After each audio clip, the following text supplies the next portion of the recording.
여러분, 지금 이 시대가 마치 이런 것 같습니다. 고린도후서 11장 3절 4절의 말씀을 보시면 뱀이 그 관계로 하와를 미혹한 것 같이 너희 마음이 그리스도를 향하는 진실함과 깨끗함에서 떠나 부패할까 두려워하노라. 만일 누가 가서 우리가 전파하지 아니한 다른 예수를 전파하거나 혹은 너희가 받지 아니한 다른 영을 받게 하거나 혹은 너희가 받지 아니한 다른 복음을 받게 할 때는 너희가 잘 용납하는구나. 지금 우리가 그 상태로 살아가고 있는 것입니다. 한 번 구원은 영원한 구원이냐 아니냐 이걸로 싸우고 있는 거예요. 옳고 그름을 놓고 싸우는 거예요. 그러나 하나님 나라의 관점에서 볼 때는 너무나 분명한 이야기입니다. 우리에게 권세를 안 주셨습니까? 우리에게 능력을 안 주셨습니까? 예수님이 계시잖아요. 우리가 얼마든지 죄를 지을 수 있어요. 그렇지만 내 존재가 그리스도 안에 있을 때는 예수 그리스도 안에 있기 때문에 내 죄를 회개함으로 인해서 내 죄를 하나님께서는 등 뒤로 던져버리시고 기억도 하지 않으신다고 말씀하셨잖아요. 그렇게 살기 때문에 예수님이 재림하실 때까지 우리의 영과 혼과 몸이 온전하게 보존될 수 있는 거 아니겠습니까? 우리가 맨날 승리한다는 뜻이 아니에요. 우리가 구습에 의해 몸의 종로를 할 수도 있고 죄를 지을 수도 있습니다. 그렇지만 우리가 깨어야 되는 것은 타락은 혼의 문제인 것입니다. 믿음의 선한 싸움을 끝까지 해 나가야 되는 것입니다.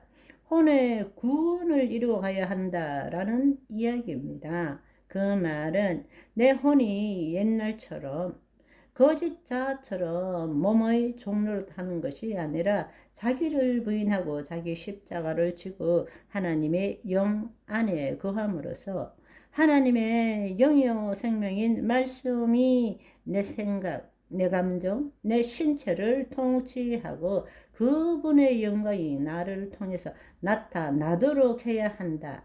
라는 이야기예요. 그것이 자녀의 삶인 것입니다. 그것이 구원을 이루어가는 삶인 것입니다. 아멘. 그런데 우리는 그렇게 살지 못하잖아요. 얼마나 안타까운지 모르겠습니다. 종교개혁은 말씀과 믿음의 회복이 있었습니다.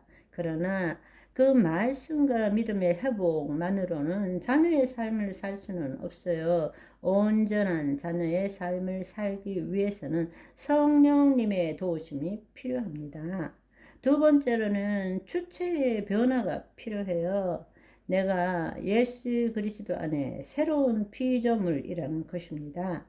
보라, 옛것은 지나갔으니 새것이 되었도다. 그런데 우리는 지금 어떻게 신앙생활을 합니까? 내가 예수 그리스도 안에 새로운 피조물인 것을 믿습니다로 신앙생활을 하는 거예요. 그 믿는 주체가 누굽니까?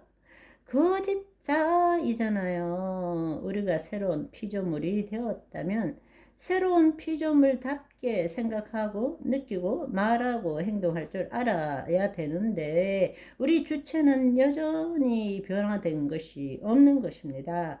말씀도 회복되었고 믿음도 회복되었고 성령님이 회복되었다면 이제는 하나님 나라의 복음으로 들어와야 되고 내가 육적 존재가 아니라 영적 존재가 된 것, 예수 그리스도 안에 새로운 피조물이 되었다. 아멘. 새로운 피조물이 된 것을 믿는 것이 아니라 새로운 피조물이 된 것입니다. 내 몸도 변화된 것이 아무것도 없고 내 생각도 아무것도 변화된 것이 없고 또 내 혼이 변화된 것이 없다 할지라도 내 영은 새로운 존재가 된 거예요. 그렇기 때문에 영으로서 몸의 행실을 죽여야 한다라는 것입니다. 아멘. 영이 몸의 행실을 죽이기 위해서는 우리의 혼이 몸의 종로로 타는 것이 아니라 하나님의 영 안으로 들어와 혼의 구원이 있어야 한다라는 이야기입니다.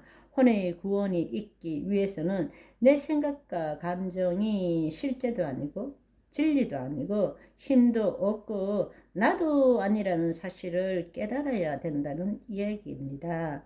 성령의 도우심으로 자기를 부인하고 자기 십자가를 질 줄 알아야 한다라는 이야기입니다.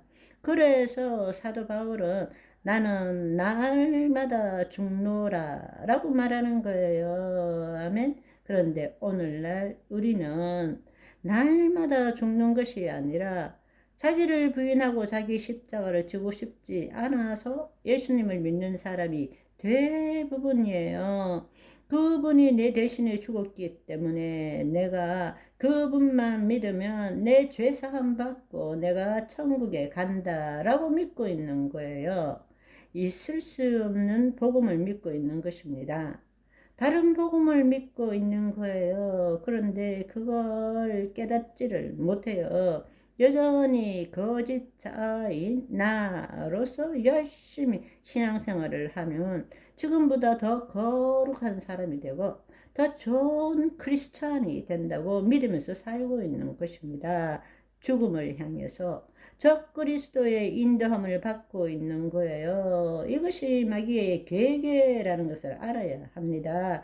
마귀의 괴계라는 것을 우리가 말씀의 회복, 믿음의 회복, 오순절 은사주의를 통해서 성령의 회복을 일어났다면 이제야말로 하나님의 영이 우리 안에 임함으로써 주체의 변화가 일어나야 합니다. 하나님의 자녀들이 세워져야 합니다. 그런데 하나님 자녀보다는 제자 훈련을 하는 사람이 더 많아요. 제자 훈련이 잘못되었다고 하는 것이 아닙니다. 제자 훈련의 기본은 2000년 전의 예수님과 제자들의 관계인 것입니다. 자아 독립적 개체로서 선생님을 따라가는 거예요. 그렇지만 우리가 지금 해야 되는 것은 하나님의 자녀로서 제자적인 삶을 살아야 되는 것입니다. 아멘. 오늘은 여기까지. 바이바이.